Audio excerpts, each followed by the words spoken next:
Hello my fellow scribes and scribblers. Finn here, coming to you from downtown Montreal on January 14th, 2018, ready to bring you writing tip number 1. This is the first video in a series that I'm kicking off where I share my thoughts on what I believe are the best practices to be a productive wordsmith. Now keep in mind that every artist has their own particular method developed over time as they hone their craft. So I don't expect any or all of my tips to work for you. If they do, that's great.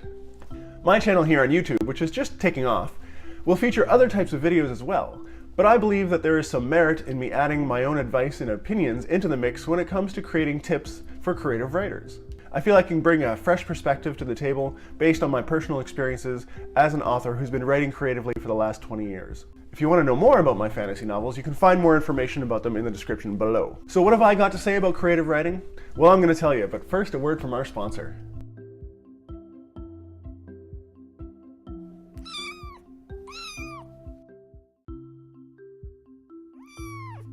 Wasn't that adorable?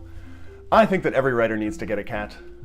Not only to help inspire and encourage you, but also to lay across your keyboard and notebooks at the most inopportune times.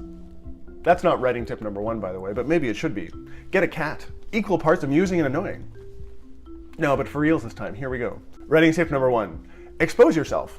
No, wait, that's not what I meant. I meant expose yourself to art and culture, to all the things that have been and are being generated in the fields in which you work. To quote my favorite U2 song, every artist is a cannibal, every poet is a thief. We're all going to find inspiration when we expose ourselves to things that trigger us.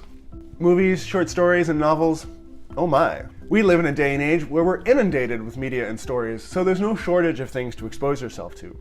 But you don't have to limit it to fiction. For example, there's a lot of great visual artists who are creating amazing imagery that can also be very inspiring and triggering.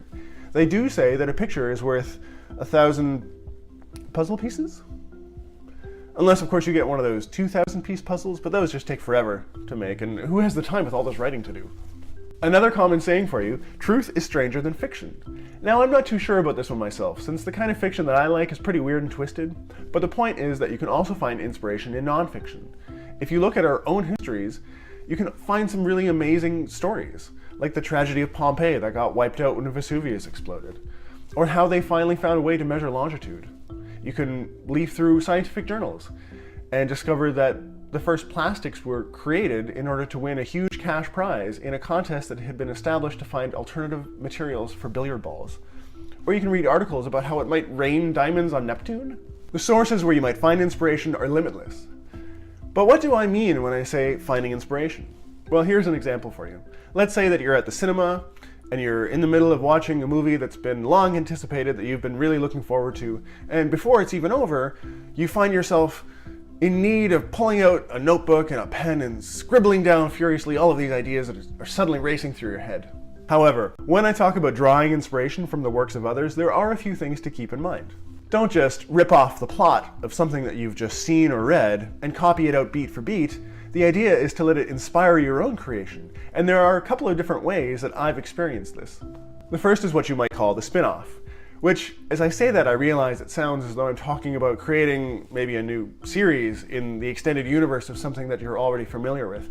But actually, that's not at all what I mean when I say spin-off. I'm talking about that moment where your mind literally shoots off in another direction because you've just been exposed to some image or turn of phrase or moment where you get this wonderful what if in your mind, and your imagination is sparked, and you just end up with all of these new ideas that you have to explore. This is often how it happens for me when I get a new story idea. I like to call them story seeds. You plant them, and you do your best to make them grow. This is always an exciting moment when you have a fresh new story idea to explore, and it can often feel like a blessing, but I'm here to tell you that that blessing can quickly become a burden. First of all, these little offshoots, which is probably a better word than spin-off, can be very distracting. If we go back to my earlier example, let's say that you're sitting in the cinema and suddenly you get this idea in your head, what if all horses could fly? And you just kind of go with that for a couple of minutes. And then when you come back to the movie that you're supposed to be paying attention to, you can't follow it anymore. You're like, wait, what's going on now? Who is this guy and why is he shooting at the protagonist? More often than not, these fleeting ideas are mere whimsy, and we're able to let them just float off into the ether. Other times, these story ideas are more persistent and they take root in the mind. When this happens, I like to take a day or two to just jot down a few notes to develop the idea a little bit, but without making any commitment.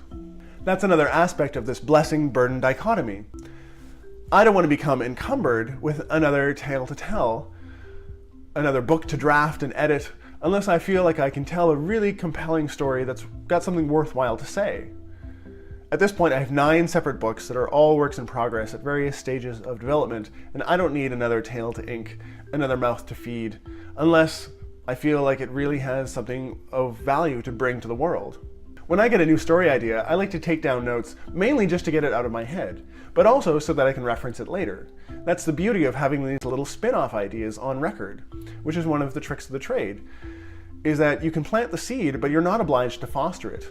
You can come back to it later if you want to, and what I have found is that the most persistent ideas will flourish despite everything, and that when I revisit them, they've gone already from seed to seedling, and that they're probably ready to be transplanted into my current work in progress. The other thing that I've found happens whenever I expose myself to stories within the genres of science fiction and fantasy is that they sort of create a psychic backdrop from which tones, shapes, and shades may become accents or even major themes in my own work.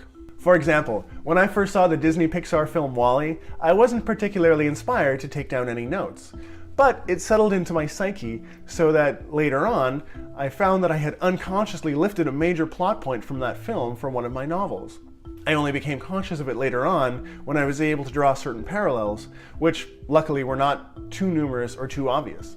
Don't be afraid of similarities of this kind. You have to allow for that and accept that.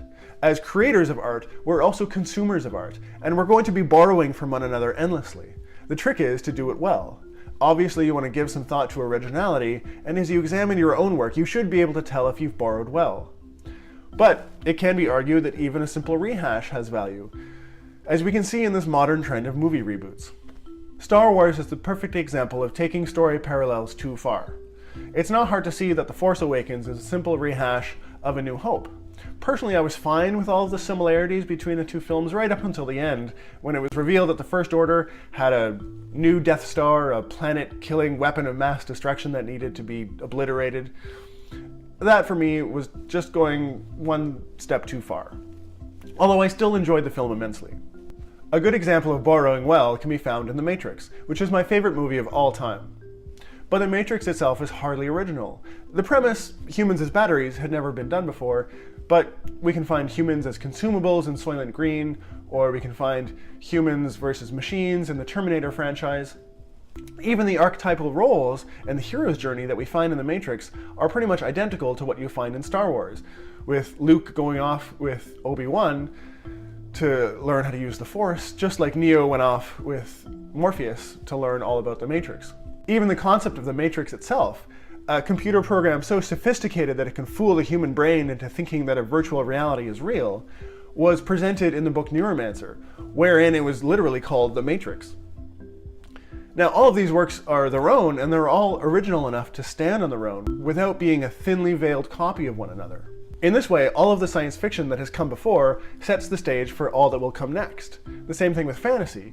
We have this beautiful backdrop that's composed of all of the fantasy works that have already been made, which we hope will be further enriched by the stuff that I'm making, and presumably you as well.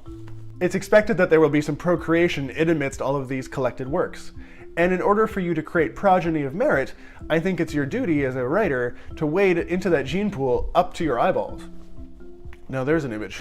I had an experience like this recently where I exposed myself to something and found inspiration. I have a tradition since the new Star Wars movies started coming out to see it on Christmas Day with my sister and my brother-in-law. This started with The Force Awakens, and we also saw Rogue One, and most recently we saw The Last Jedi. Don't worry, no spoilers here. After watching The Last Jedi, I wasn't quite sure how I felt about it. Obviously, it's caused quite a stir in the community and has divided the fan base to the point where it seems like you either love it or hate it. I decided to go and watch a bunch of commentaries and reviews on YouTube to see what other people had to say. I also ended up taking down a lot of notes because I wanted to think about what my expectations had been for the film, and I came to realize that I was somewhat disappointed that I didn't get to see some of the stuff that I had hoped to see in the movie, and I think this is generally how most people felt. That we all had our hopes dashed. Which is interesting if you think about it, because that's the major theme of The Last Jedi. The resistance, like the rebellion before it, was founded on hope. And sometimes your hopes get dashed. Sometimes your plans don't go according to plan. Sometimes you fail miserably. And when I realized that that had been an intentional choice by the filmmakers, I liked the film a lot more. But something else happened for me as well.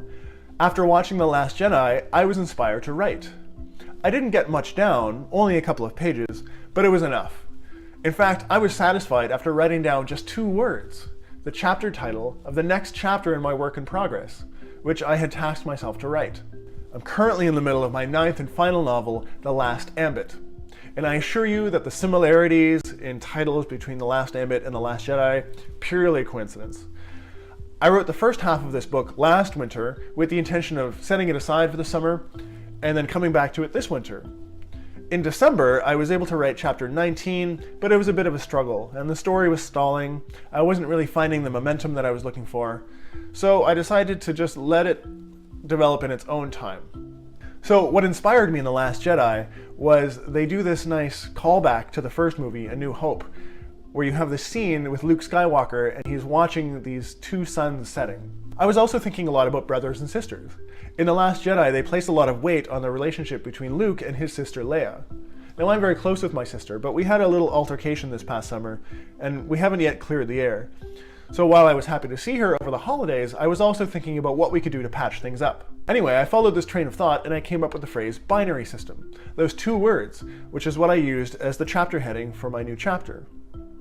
A binary system is where you have 2 stars that revolve around each other at the heart of a solar system.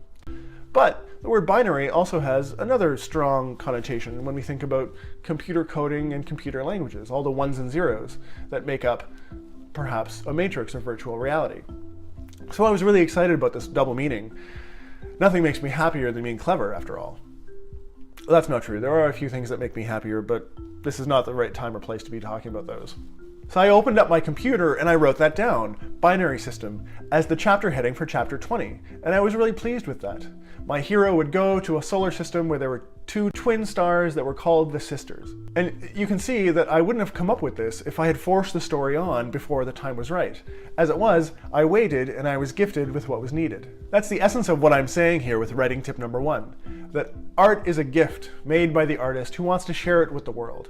As a creator yourself, you better be ready to receive these gifts, even as you're preparing to offer up your own. Thus concludes my first writing tip video. I hope that you found it entertaining, insightful, and informative. You can sound off in the comments below, tell me what you liked and what you didn't. You can give me suggestions for future writing tip videos. The plan is to do one of these every month. If you want to know more about the other types of videos I'm going to be uploading to my channel on a weekly basis, you can find that information in the description below. I bid you all be well. Like, share, and subscribe. Stay tuned for another writing tip next month. This is Finn Scardaw, your friend in ink, signing off. Until next time, keep up the word count and write on.